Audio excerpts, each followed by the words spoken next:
நிதி மோசடி வழக்கில் கைதான தேவநாதன் யாதவுக்கு இடைக்கால ஜாமீன் வழங்கியது சென்னை உயர்நீதிமன்றம்.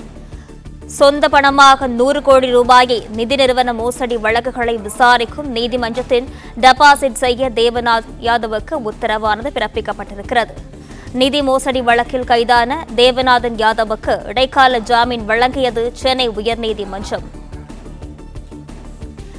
தேவநாதன் யாதவுக்கு அக்டோபர் 30ஆம் தேதி வரை இடைக்கால ஜாமீன் வழங்கி சென்னை உயர்நீதிமன்றம் வழங்கியிருக்கிறது.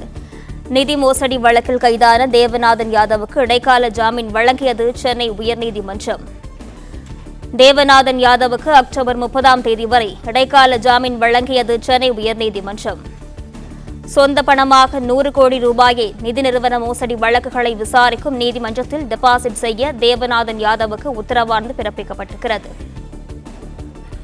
இதுகுறித்தான விவரங்களுடன் செய்தியாளர் ஆனந்த் இணைப்பில் இருக்கிறார். வணக்கம் ஆனந்த், விவரங்கள் என்ன? பதிவு செய்யுங்க. வணக்கம். நிதி நிறுவன மோசடி வழக்கில் கைது செய்யப்பட்டுள்ள தேவநாதன் யாதவுக்கு இடைக்கால ஜாமீன் வழங்கி சென்னை உயர்நீதிமன்றம் உத்தரவிட்டிருக்கிறது. வரும் அக்டோபர் 30ஆம் தேதி வரை இடைக்கால ஜாமீன் வழங்குவதாக நீதிபதி ஜெயச்சந்திரன் அறிவித்திருக்கின்றார். நிதி நிறுவன மோசடி வழக்குகளில் கைது செய்யப்பட்டு தற்போது சிறையில் அடைக்கப்பட்டிருக்கிற தேவநாதன் கடந்த ஓராண்டுக்கு மேலாக சிறையில் இருப்பதாகவும் தமக்கு ஜாமீன் வழங்க வேண்டும் என கோரி சென்னை உயர்நீதிமன்றத்தில் 3வது முறையாக மனு தாக்கல் செய்திருந்தார். இந்த வழக்கு நீதிபதி ஜெயச்சந்திரன் முன்பாக விசாரணைக்கு வந்தது. அப்பொழுது காவல்துறை தரப்பில் ஆஜராகியிருந்த வழக்கறிஞர் ஏற்கனவே மயிலாப்பூர் நிதி நிறுவன மோசடி வழக்குகளில் தேவநாதன் யாதவ் பாதிக்கப்பட்டவர்களுக்கு பணம் அளிக்கப்படவில்லை எனவும் பணத்தை அந்த தொடர்பான வழக்கு இன்னும் முழுமையாக விசாரணை நடைபெறாமல் இருப்பதாகவும் முழுமையாக விசாரணை முடிவடையவில்லை எனவும் பல சொத்துக்கள் கண்டறியப்பட வேண்டியிருப்பதாகவும் எனவே ஜாமீன் வழங்கக்கூடாது எனவும் வாதிடப்பட்டது.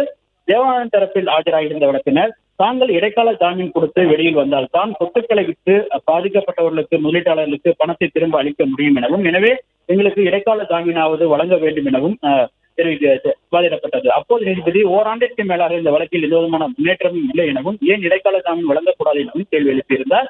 இந்த நிலையில் இந்த வழக்கில் இன்று தீர்ப்பளித்த நீதிபதி ஜெயச்சந்திரன் தேவநாதன் யாதவ் உட்பட தேவநாதன் யாதவுக்கு இடைக்கால ஜாமீன் வழங்கி உத்தரவிட்டார். இந்த வழக்கில் அவருக்கு 10 லட்சம் ரூபாய் ஜாமீன் உத்தரவாதமும் அதே தொகைக்கான இருநபர் ஜாமீன் உத்தரவாதமும் அளிக்க வேண்டும் எனவும் 100 கோடி ரூபாயை வழக்கு செலவு வழக்கினுடைய அந்த தொகையில் தேவநாதன் யாதவ் செலுத்த வேண்டும் எனவும் நீதிபதி உத்தரவிட்டிருக்கிறார். மேலும் சம்பந்தப்பட்ட அந்த சொத்துக்களை விற்பது தொடர்பாக ஒவ்வொரு வாரமும் திங்கட்கிழமை அன்று காலை நிதி நிறுவன மோசடி வழக்குகளை விசாரிக்கும் சிறப்பு நீதிமன்றத்தில் ஆஜராகி எவ்வாறு சொத்துக்களை விற்கப் போகிறீர்கள், என்ன நடைமுறை மேற்கொள்ளப்பட்டு வருகிறது என்பது தொடர்பான ஒவ்வொரு வாரமும் பிரமாண பத்திரத்தை தாக்கல் செய்ய வேண்டும் எனவும் ஒவ்வொரு வாரம் திங்கட்கிழமை அன்று காலை விசாரணை நீதிமன்றத்தில் நேரில் ஆஜராகி கையொப்பமிட வேண்டும் எனவும் நீதிபதி உத்தரவிட்டிருக்கிறார். இந்த 100 கோடி ரூபாயை அவர் செலுத்த வேண்டும் எனவும் நீதிபதி உத்தரவிட்டிருக்கிறார். மேலும் பாஸ்போர்ட்டை விசாரணை நீதிமன்றத்தில் ஒப்படைக்க வேண்டும், வழக்கிற்கு முழுமையாக ஒத்துழைப்பு அளிக்க வேண்டும், எந்த விதமான தவறான குற்ற நகல்களில் ஈடுபடக்கூடாது, மோசடி வழக்குகளில் ஈடுபடக்கூடாது என்பது தொடர்பான நிபந்தனைகளை விதித்து உத்தரவிட்டிருக்கிறார். மேலும் இந்த இடைக்கால ஜாமீன் முடிந்து அக்டோபர் 31ஆம் தேதி நீதிமன்றத்தில் சரணடைய வேண்டும் என்ற நிபந்தனையுடன் இடைக்கால ஜாமீனை நீதிபதி வழங்கியிருக்கின்றார். பிளே ஸ்டோர் மற்றும் ஆப் ஸ்டோரில் இருந்து பாலிமர் செயலியை QR கோடு மூலம் பதிவிறக்கம் செய்யுங்கள். செய்திகளை உடனுக்குடன் பெறுங்கள்.